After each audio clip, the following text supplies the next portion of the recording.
Here's the engine. It's going to be removed as a complete unit with the gearbox. Now when it comes to dismantling, start at the battery. I normally work my way along the front, down the side, and then finally along the back until you end up back at the battery, and then jack the car up. In this particular case I'm going to take the wheel arch liners out, the bumper off, the headlights off, remove the engine. Once you're underneath, you then have to do the same thing from underneath a box. You start at one part of the car and you just work your way around the engine. That way then you make sure that everything is off. The last things to be undone once the crane is in position are the engine mounts. Once the engine mounts are loosened off, you know that the engine can then be lifted up and away, and then hopefully we can clean the engine bay, make a really nice job of everything that's inside there. I've got another engine all ready to go in, so it'll be just a matter of dropping it in, firing it up, and away you go. Polish the side of it, and inside is nice and clean. Look at the door shuts. Look at those shuts. The interior itself, nice and clean. Not fully finished yet, but not far off. Battery is now removed, which leaves us the battery cover, this black cover, to remove that next. And there, once that's removed, you can see, here we go then. The next thing to remove the air filter box, and then this trunking, the fresh air trunking that takes the air to the air filter box. So that's the next thing to go. So off comes the air filter box, and then the clutch cable is nice and easily disconnected. Now you've got these pipes in the way, the wiring, but look down here, look, that pipe there, this wire here, the aircon compressor, the alternator wiring, those all need to be disconnected next, because they're all in this front section. And the wiring loom goes into that box. Now the loom is attached throughout the engine, but it looks as if it's quite involved to physically disconnect it at that box. So I may have to disconnect the loom from every single thing on the engine. Not desirable. We'll see how we get on. Water bottle removed. Top hose removed. Bottom hose removed. Notice weird connections to the heater box, so I've just pulled the hoses out of the way.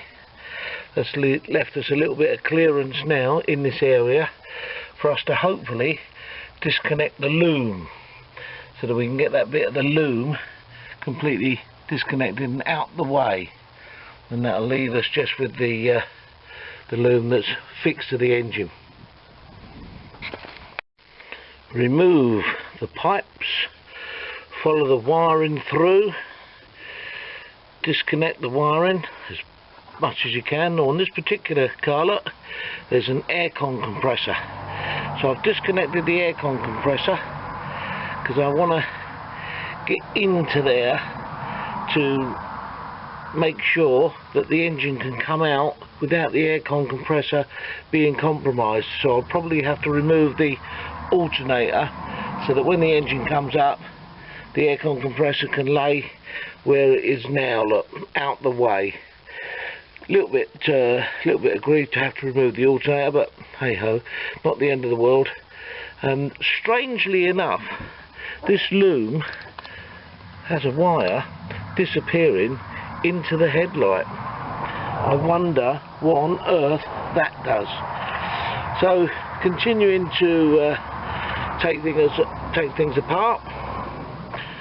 Earth's off at the front of the box. There's a connection going to the ECU at the top there. There is a wire which disappears under the chassis. I haven't got a clue what that is, but hey ho, we'll find that when we're underneath. So probably the next thing is probably have a go at getting that alternator off. Then I'm going to take the front bumper, headlights and all that sort of stuff off. Alternator removed, alternator bracket removed, and belts. That allows the aircon compressor to be nearly pulled out of the way, and then basically, apart from this one lead that goes into the headlight somewhere, bizarre, that can then be pulled out of the way, and then essentially along this front section nothing is holding the engine to the chassis.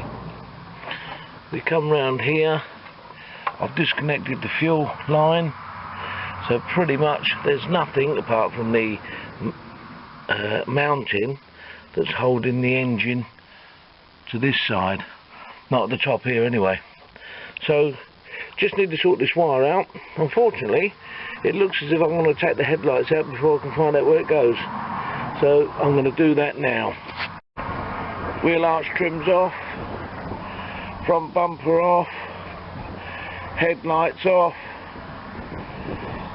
All makes it easier basically to get into bits and pieces. Now look, along the front, look between the front of the car and the engine, nothing's touching. Aircon compressor safely zipped out the way. Nothing now connecting the engine apart from the mount to the body on this side. So now the next stage is to remove the wiring at the ECU, the exhaust pipe, and then pretty much the top side is done. So now we come to the mystery of the ECU metal cover. How does it come off? And more importantly, why is it bloody there? Can't see the point. We're going to have a little look, see if we can find out how to get it off, and I'll show you how. So here's the ECU off the car, and you need it off the car in order to see how it's ridiculous the way it's held in place. See this little hole here? Inside is a wheel that can be turned by sticking a sharp screwdriver or something like that in the slot, which is exactly what you do. And you rotate it upwards, and you turn it, and you turn it, and you turn it, roughly about 100 revs, and then you're able then to pull the top bit off. The bottom bit slides off the ECU, and then you can access the electrical connections. Look at this little threaded portion, which you turn that wheel and it allows that little bit there to be drawn along a thread. So how many bottles of Cointreau did Serge have when he was designing that? What a complete knob. So guess what? It probably won't be going back on when I rebuild the Renault. In fact, it'll be going in the bin. The story so far. Brakes off, everything taken apart, ready now to remove the hub and the drive shaft. Lots of stuff now been disconnected.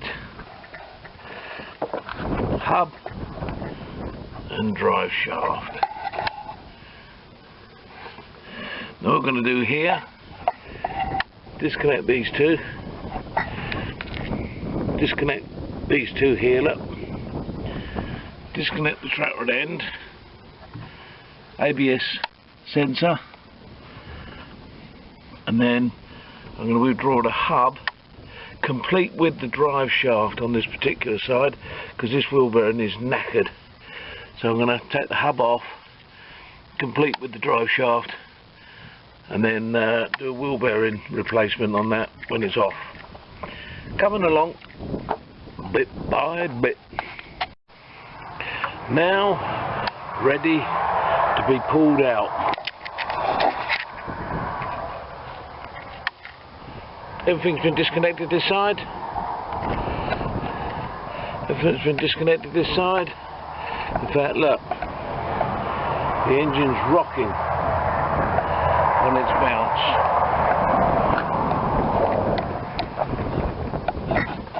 Drive shaft's been pulled out this side.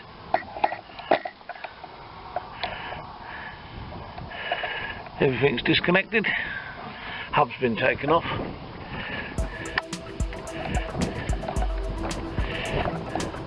The drive shaft has just been laid to one side on this one because it's fairly simple. Just needs to be out the way. Everything else has been disconnected. So now it's time to get the crane.